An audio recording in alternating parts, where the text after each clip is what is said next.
Hello, and welcome to Off the Shelf Reviews. I want you to define a little bit jumpy. And I'm Gary. And today we're going to review and discuss Starman, which came out in 1984 from director John Carpenter. Ian, why don't you give us the synopsis?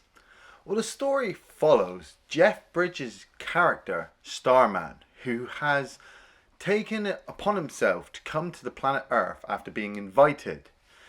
After being shot down, Starman hooks up with Karen Allen, playing Jenny Hayden, and they decide to go on a bit of a road trip to try to get the Starman back to his home planet. It's a bit of a troubled history with the development of this film, where Columbia Pictures had the script for Starman, Yeah. and they had the script for E.T.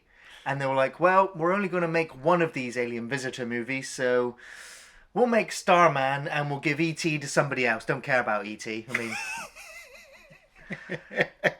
Starman ended up in development hell for about 5 years. Of course, Yeah. E.T. came out and, just became great- Steven what's it- Spielberg's greatest hit, Yeah. greatest children's movie ever made.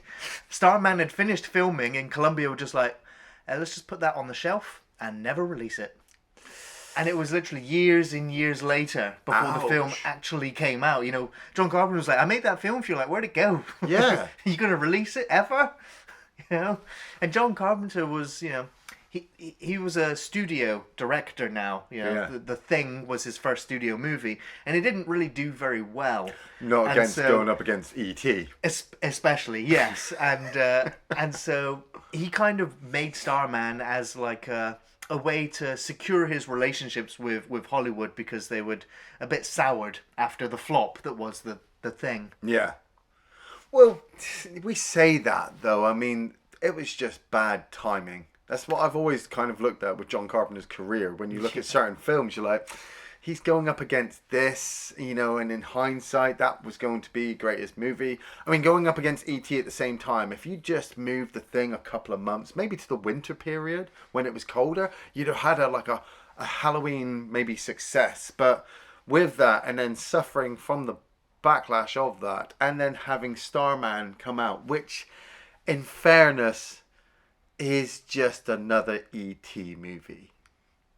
Well, it's a bit more for grown-ups, but yeah. Yeah, I mean, this film has a universal rating. it's a grown-up E.T. movie, but it is still an E.T. movie. An extraterrestrial comes down to the planet Earth, gets stuck here, and then has to find its way back. But where E.T. is obviously all confined into that little neighborhood with the kids, this one's more of a massive road journey, along with Karen Allen playing Jenny Hayden. I mean, I don't watch this movie as much as I watch a lot of other John Carpenter movies, simply because this one doesn't really have a lot going for it other than the acting from Jeff Bridges and Karen Allen. Jeff Bridges, he's the fucking dude. Right. He's a legendary actor. And Karen Allen, I've only ever really seen her in the Indiana Jones movie. Yeah. So I've not really seen much of her acting. But she's still a great actress. Yeah, she is. You know. She's really good in this as well. And her relationship coming off the back of, seeing her husband dead, and then having this alien creature take the form of her husband. The emotion for me just runs all the way through quite deep with the film. Absolutely. She's sat there drinking, she's reminiscing, having memories, watching the projection of them singing together, having happy times. She's just drinking and she's trying to keep it together, and she's telling herself, like, don't do this to yourself. Just go to bed. And that is when the asteroid hits the Earth. Well, the aliens have picked up the Voyager 2 space probe that's come to their planet, and they've got the gold disc. Like, was that gold disc actually in the Voyager probe? I mean, yeah. So they expected other aliens to have like an LP player to be able to play this gold disc. They might be able to, decipher the retro tech that we launched into space. I was going to say, have we started sending out CDs now and MP3s? I think it's all digital now. It's all Spotify, Yeah. Spotify stuff going out there.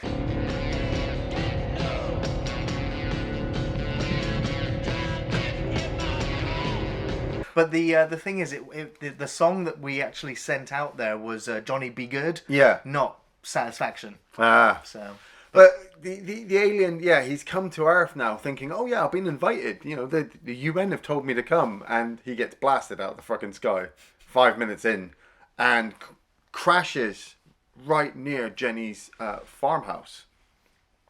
And you just, like, I've always loved John Carpenter's special effects. yeah. But I've got to say that the special effects for the alien stuff and this, Not as good.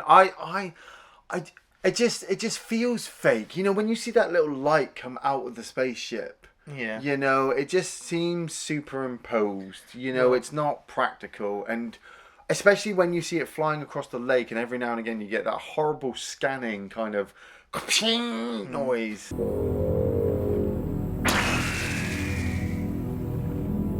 Well, the special effects in this film was done by Roy Abergast, Right. who had worked with John Carpenter on a lot of the films, including The Thing, Christine, They Live. He also worked on What Dreams May Come and Jaws. Nice. So, I mean, he has a big background in special effects, but John Carpenter also told him, he was like, this is not a special effects movie. Right. You've got a lot of effects to do, but I do not want the effects to override my story. So, want you to play down all the special effects. Ah, yeah. Because he doesn't want the audience sat there going, oh, what's that about? And how does that work? He just wanted it very, very subdued. Well, I suppose, but for me, that made me ask a lot more questions. You know, like, this is an energy-based life form that needs a craft to fly. And then when the craft has been taken down and been captured by the SETI alien investigators, this energy life form then flies across this lake. And when the alien makes it to Jenny's house, he just starts kind of flying around inside looking for a form to take. It seems kind of lucky, I suppose, that she would have a lock of his hair that she'd cut. Yeah. You know, I'm not sure if that's some of his hair from when he was a baby or like when he was older. But I think it was more recent, yeah. Well, yeah, but there's not enough backstory as well of what's happened to Scott that I get. It's just like Scott Hayden is dead, and now this alien has found his DNA, cloned himself. This complete. And yeah, the transformation scene, parts of it I'm like, oh, that's effective, and then there's other parts where I'm like, oh no, oh no, that was awful. Yeah. But for me, I think the sound effects just sealed the deal, though. It was, you know, you could hear the bones or the muscles kind of stretching and snapping. I was like, okay, it's fine. But what I do like is Karen Allen kind of waking up and realizing who it is, and kind of, you know, she's watching this thing transform in front of her. Yeah. And then her reaction when he turns around and she realizes that it's Scott. Yeah. And she's like, if you come back to me. But then she's like, no, wait a minute, you're not Scott. You're something else. You're something else, yeah. And it's the morning after when she wakes up and she's like, oh, it was just a bad dream, you know, I drunk too much. Yeah. She kind of stumbles right into him and they both scream at each other. It's just like, all right, this is a comedy film. Right.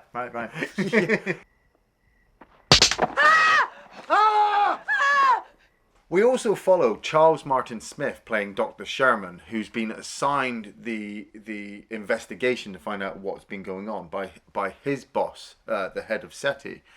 Charles Martin Smith, I've recognised from a lot of stuff, but He was in Untouchables. Yeah, that's the main thing I remember him from. The little guy with the glasses. That's right, yeah. He's had lots of other performances, but I always remember his role in Untouchables. Like, I remember him a lot from, like, when I see him, I'm like, oh, it's the guy from Starman. But his performance in this isn't really groundbreaking. He just...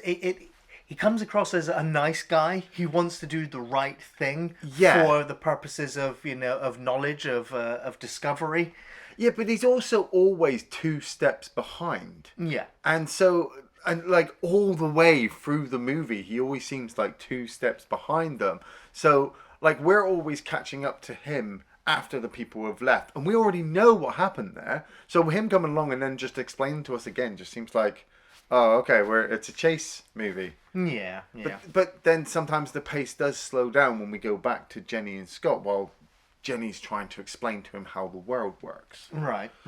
You know, he had found the gun, you know, while she had been passed out, and You know, he'd watch the footage of Scott gun shooting the bottles Yeah, outside. He's yeah. like, okay, it's a weapon of some kind. I'm just going to keep it. Yeah. And he kind of pulls the gun on her on the following day, and he's just like, I need to get here. Get in the car. Take me there.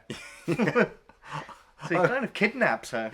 I always loved that image of when he's communicating with his home planet, because the Starman's got 7 Dragon Balls that he's brought with him, and these balls are gonna just allow him to fucking do anything, really. But he has to inform his planet what's going on. So he immediately just communicates with them, and he's just like, look, these guys are hostile. But his hair, it's like his hair has gone all crazy, and he's got that white look in his face. He's like, Super Saiyan. The way they did that effect was they got Jeff Bridges upside down. Yeah, that's how I always imagined it. Whenever I try to remember that scene, I'm like, Jeff Bridges is upside down, and then I see it, and I'm like, no, it's not. It's the right way up. Yeah. That's how it is. Yeah. But he gets dressed, and he gets Jenny into her really nice looking Dodge Challenger type esque car. Yeah. I mean, it's a beautiful looking black and orange beast of a mobile. But it won't start. Well, until he just uses his magical finger. Yeah. I was like, he didn't need to use one of his ball energy things? No, that's He's a got little to bit. touch it. That's a little bit too much. Ah. Yeah, well, I suppose that could just make the car just go like warp speed and be there in like 2 hours. Because I love the line where it's just like, you need this to travel in. It's like, what primitive tech is this? You know, it's like, especially when she's like, we're low on gas, we need to go and fill it up, and he's like, what's gas? Like, why do you need gas to make it go? It's like, See, I get slightly confused about like what his whole intention was. Like, was he coming to Earth to meet up with people to just learn about the race? yeah, greetings. Yeah. He was invited. Help! Help me! Help me, please! I'm being kidnapped! I send greetings. But then he gets shot down, and it's like, right, I need to get the fuck off this planet immediately. And then as we journey with Karen Allen, and we watch the bond between them grow, like he understanding after a while of why she's feeling that way around him, I always love. Yeah. You know, and I know I can make fun of it, but just the way he's just like, Jenny Hayden, what is this?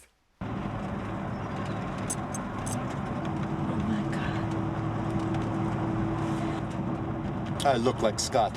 And he just needs everything explained to him. I'm like, it's like she's dealing with a child version Absolutely, of yeah. Scott, you know. Now, it's how Jeff Bridges kind of landed the role, is that during the audition with John Carpenter, he just said, I'm just going to mimic people, kind of like the way a child kind of learns to discover. I'm just going to watch people and just mimic them. But he was also reading books and watching documentaries on birds. And he decided he was going to emulate the way that a bird kind of moves. Yeah, the way its head moves. And a lot of its people eyes just move. think it's looks very robotic, but where the origin of it is that he was trying to be like more bird-like. Yeah. Just something more alien and not human.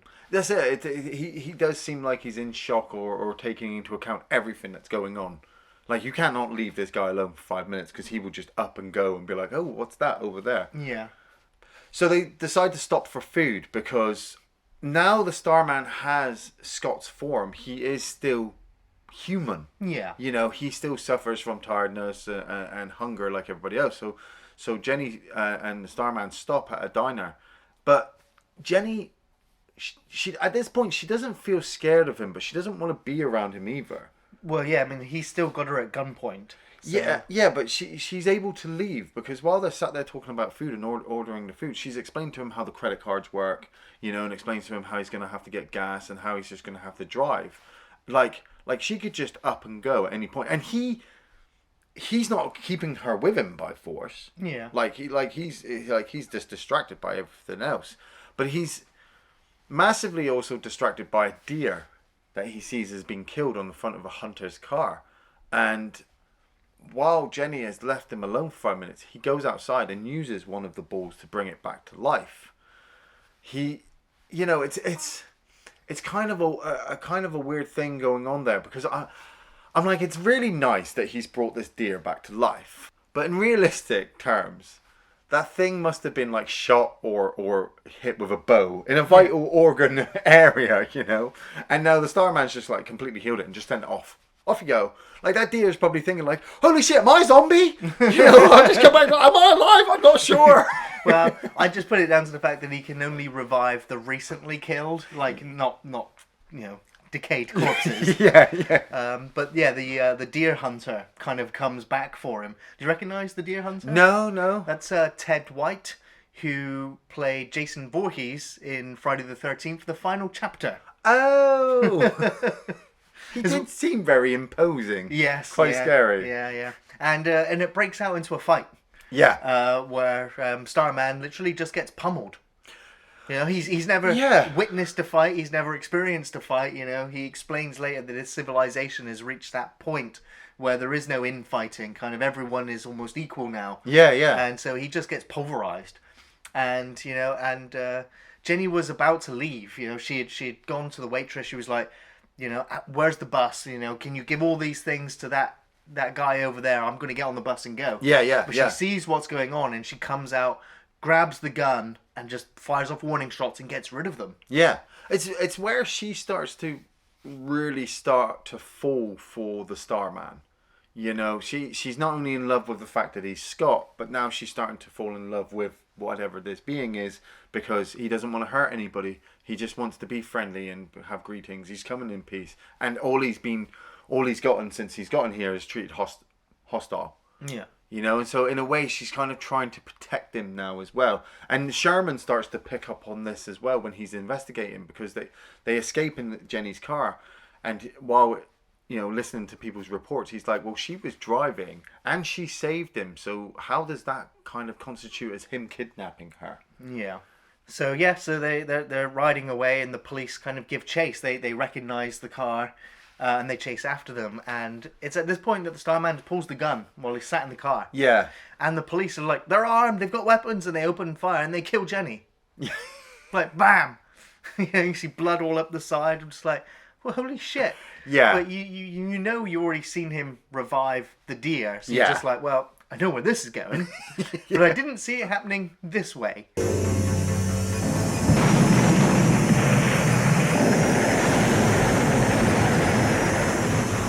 Where they drive the car through the police barricade, Yeah. you know, vanishing point style, straight into the oil tanker, which caused one hell of an explosion.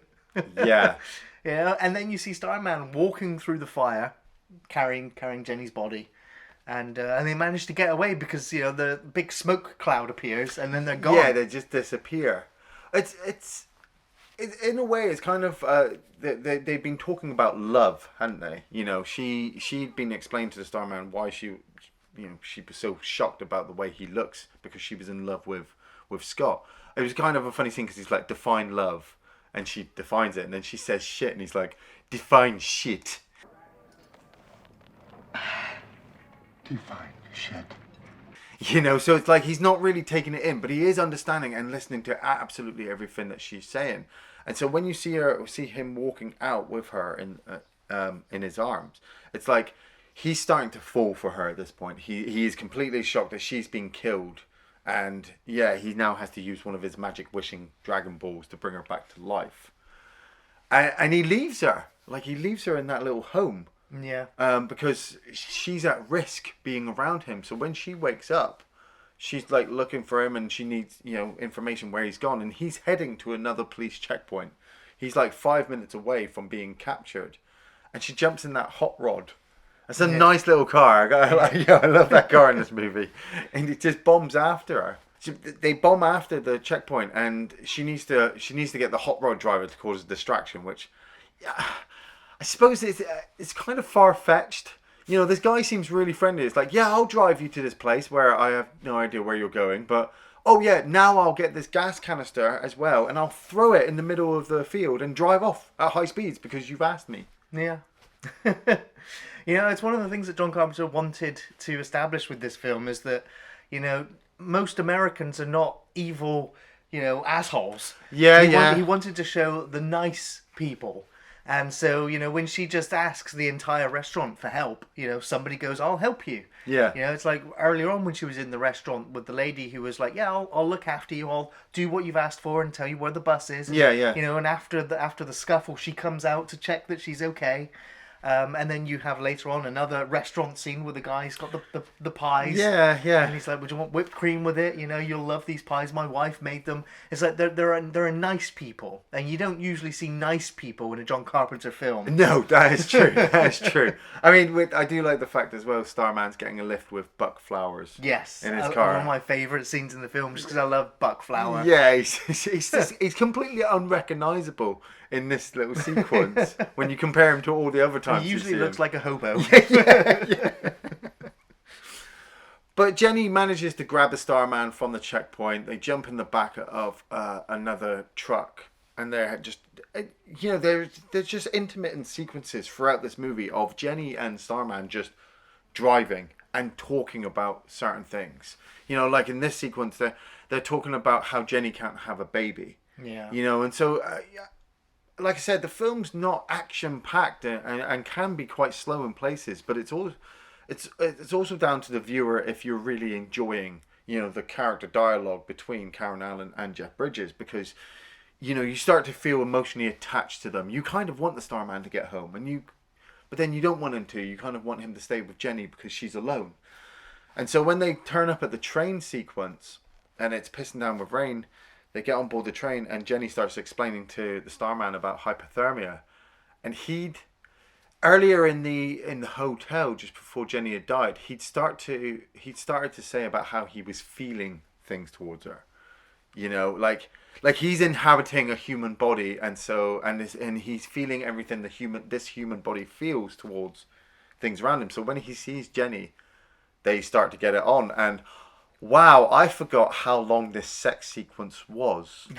Yeah, for a film that has a U rating, Yeah. universal for everyone. I mean, there's no nudity. It's just them kind of kissing and swapping positions. It's kind of erotic from a Jeff Bridges point of view. Like, you know, like he's really trying there, Gary. and I've got to admit, I think this is the only sex sequence in a John Carpenter movie. Other than Halloween. Right. Other than the sex sequences with the teens in Halloween. This one's tastefully done. Yes, yeah. But, as you said earlier, you kind of know what's, no pun intended, coming next. With the fact that when they wake up the next morning, you know, and they're talking about what's going to happen with the Starman leaving, he explains to her that he's made her a baby. Yeah. And she's kind of like, "You did what now?" He's like, "Oh yeah, don't worry, it'll be human." He's like, "Oh fuck." Oh okay. yeah. It'll be. Don't know how aliens give birth on your planet. They come out your ears or what? It'll be part me, part you, part Scott. You know, so you're like, it's a part of everything. Yeah, in because there. he's genetically cloned Scott. It would be as if, and you know, he's used his alien powers to heal her as well, so Yeah. that she can. I'm like, that's kind of sweet, I guess, the way it's portrayed. But I do love the idea where the Starman's just like, you know, it'll be like me and you know, combined. It'll have all of my intelligence and all my knowledge. I'm like, oh fuck, this thing's gonna take over the planet. Yeah, right. Yeah, that's what I thought. Like This is gonna be a Brightburn. super being. Yeah. But you know, they were at it so long in the train that they didn't realise that they've gone right past the destination they were supposed to go to and ended up in Vegas. Yeah. With no money and no way to get where they need to go. So Starman's just like, well, I'm going to hit the slot machines. Like, yeah. Just starts tapping the screens. It changes over. It starts spitting out the money. Winning like thousands. He literally wins $500,000 on the other machine. Yeah. And so then you see them riding out in that fancy car. Jenny is going to have a badass life after this. You know, she's rich. She's pregnant. It's fucking on the up for her, basically.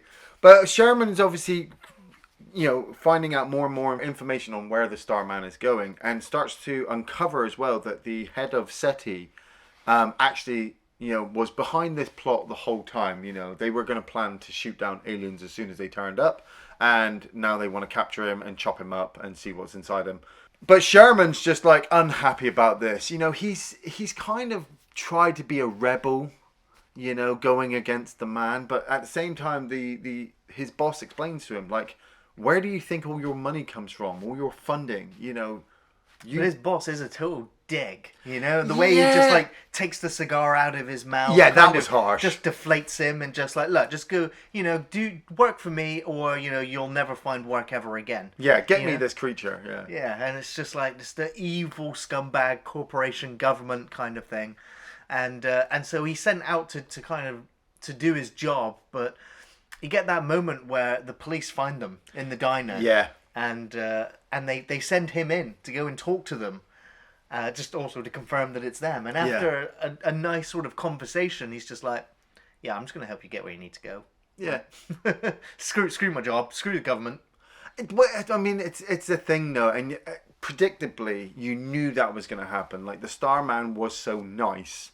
And Sherman is so nice. Yeah. You know, and the situation is so nice that we are just going to let him go. He feels responsible as well, though. You know, he was one of the ones that sent the greetings message out into space to invite him. Yeah, true. That is true. He's ticked that off his bucket list, I suppose. He's met an alien creature. Yes, yeah. But then they make their way to the crater, and they start to head down. But the head of SETI turns up with his army of fucking helicopters. Right. and I was like, you know, I was enjoying the film, and John Carpenter was given praise for the action sequence here. Yeah. But god damn, did this helicopter flying sequence need to be as long as it is? Yeah, it just seemed over the top. Right. Yeah. Like okay, I get this helicopter's coming. Like I'm move sure on. you could have sent ground troops in as quickly as you sent, and then you got the helicopters, and they're like fire warning shots. I'm like, those things are armed with missiles. How do you fire warning shots with missiles? Oh, we just aim away from them. Shrapnel, you know. And say, I mean, if you want these things dead anyway, so you want to chop it up. So why not just fucking shoot it? Because it's you. We're selling it to children. We just had a sex sequence. We are not selling this fucking movie to children. But just as they're about to fully kill Starman and Jenny, the alien spacecraft turns up, and this is like I said, what brings me back to the special effects. Did not like this craft at all. I mean, the fact that it's a shiny sphere. Exactly. It doesn't have many discernible features, does No. it? It's just a bright light, really. I mean, I like the planet at the beginning. I was like, that's kind of unique. Yeah, but for a second I thought it was the planet Right. turning up. I'm like, hang on, now I need to rewind this movie to see if it was the same thing in space. Yeah. But it kind of protects Starman and Jenny with snow. I always imagine it as radioactive snow for some reason, because it's an alien craft going through space. You know, radioactive snow. They just get hit with a beam, and everything just seems to stop. The military don't come any closer. Yeah. You know, nobody tries to attack the craft. Starman and Jenny have their loving moment where she wants to leave with him, and he's like, "No, you can't come with me because my planet would kill you." And she's like, "I don't care." And he's like, "I do." And you're like, "Oh, he's become human." Yeah. I suppose. And now he gets to go back and give all the information to his people by going, "Look, this is bad, this is bad, this is bad, this was good, that was really good, that was bad, that was bad, that was all right, that was all right, and that was all right." Yeah. Yeah, and it's a kind of a bittersweet ending, really, because it just ends there It just well. ends. She's just looking up and... Yeah. Yeah, you there's no kind of resolution. You don't know about the child. You know, it really is left wide open for a sequel, and I'm pretty sure there was rumblings of a sequel, but it just Starman 2. Yeah. You know, he could have returned, the child could have been grown up. There's all sorts of different stories you could tell. I believe there was a TV series. I was going to say a Netflix TV series. That would be great. There already was a TV series sequel to Starman with entirely different actors. Yeah. So, favourite scenes, Ian? I mean, I've got a few. Not many, though, because I got to admit, I started finding myself dropping in and out of the film. You know, I was so excited about watching it, you know, that when I actually started to watch it, I started to remember the reasons why I don't rush back to watch Starman, because there are such slow paces. I mean, a lot of the times it was just some of the standout sequences, like with him changing at the beginning, you know, being the first baby to the toddler to the young man to then Jeff Bridges. I thought that was just a cool little quick change. I love it when he's hanging upside down, or he stood upside the right way and his hair's all crazy and he's like, ah! He looks, I think it's his dad in Airplane who's sniffing the glue. Is it Lloyd Bridges? They look exactly the same. They're upside down. Seriously. I love it when he learns to say like fuck you or get stuffed. But it's, he at first he learns take it easy, Yeah, and then he learns up yours. up yours. Yeah. He's just like up yours, Jenny Hayden. Like when he sat in the car and he's got the piece of paper and he's like, "What's kidnapped?" Yeah. I love Jeff Bridges' face, his mannerisms. I love Karen Allen. She is a really beautiful woman. There was that shot at the end actually where you just on her face. Yeah. I was like, wow, that's a really, really good looking woman there, right there. I did like the little conversation piece where they had in the car where she's like, tell me about your planet, and he's like, oh, it's nice, but it's not as nice as this place, and we are all even, and we don't bully each other and we treat each other fairly, but it's not as good as stuff as this. And then the camera kind of moves to a wide shot and he kind of just looks at her and goes, or like some of the things we can do, and you're like, he's meaning sex, like the aliens tasted sex now and he likes it. It was the little in jokes that I was kind of taking apart for myself. Yeah. Of course, mentioned it earlier. I love Buck Flower. Oh yeah, and so him in the car just turning around to him and going, "You're not from around here, are you?" When he actually tried to smoke. Tried to smoke. Yeah, it was like it's a great sequence in the film. I really like that. I like the sequence earlier where Jeff Bridges Starman follows Karen into the toilet. And he marches him right back out, and she's like, "Me, woman," walks him over. "Men, you." And that's where he learns inside the cubicle up yours. Yeah, he sees that guy, doesn't he? Yeah. I also really like the sequence where he's driving now, and she's like, "Look, you've watched me. You've learned how to drive." And so he's taking off, and all of a sudden he speeds up. Yeah. And she's like, "What are you doing? You're going to get us killed. There's a massive truck coming." Yeah. And they swerve past, they carry on. The truck kind of crashes, the hay comes off, the cars crash into the back of it. And she's like, "What are you doing?" And he's like, "I'm doing exactly what you did." Yeah. Red light stop, green light go, yellow light go really fast. I was like, that's brilliant, because that's the driver. So many drivers have that philosophy behind the wheel. So that was great. I really liked their introduction at the beginning where they scream at each other. I was just like, it's a bit of a trope. Yeah. I really liked that. But the scene that kind of melted my heart was the scene where she has to define love to Starman. Oh, yeah. And she's, of course, recalling the fact that her late husband has passed away, and it's kind of like she's talking to him now. Yeah. But the emotion that kind of wells up in her at that point was overwhelming, because you were with her right at the beginning where she was kind of dealing with it or not dealing with it, and it's at this point where she kind of almost breaks. Yeah. I was like, that's just a really beautiful performance from her. But of course it was Jeff Bridges who was nominated for an Oscar for Best Actor in a Film. Nice. And he didn't win it, but this was also the only Oscar nomination any John Carpenter film has ever received. When you hear that, you're just like, fuck the Oscars, Fuck the Oscars. Define shit.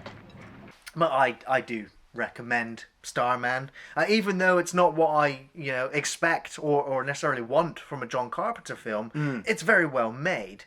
It has a simple premise, but it explores some of the universal themes that remind us about the greatest qualities of human beings. Yeah. It does depict a kind of ugly government and trigger happy cops, but it also shows the potential good in all people.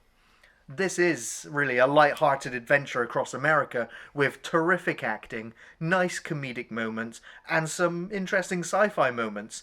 I wouldn't rush out to watch this again, but I still had a good time watching this. It is a very enjoyable film. I'd also want to mention Jack Nietzsche's score for the film. Oh, yeah. It's so incredibly uplifting. Yeah. It's just like, when you hear that piece of music, you're just like, everything is going to be okay. You say that, I've got that soundtrack in my car, and when I'm driving along and I hear Starman come up, it better be going okay. Or I'm flicking it to Halloween, like, doo-doo-doo. I do recommend Starman, but I cheekingly, biasedly recommend Starman just simply because it's John Carpenter.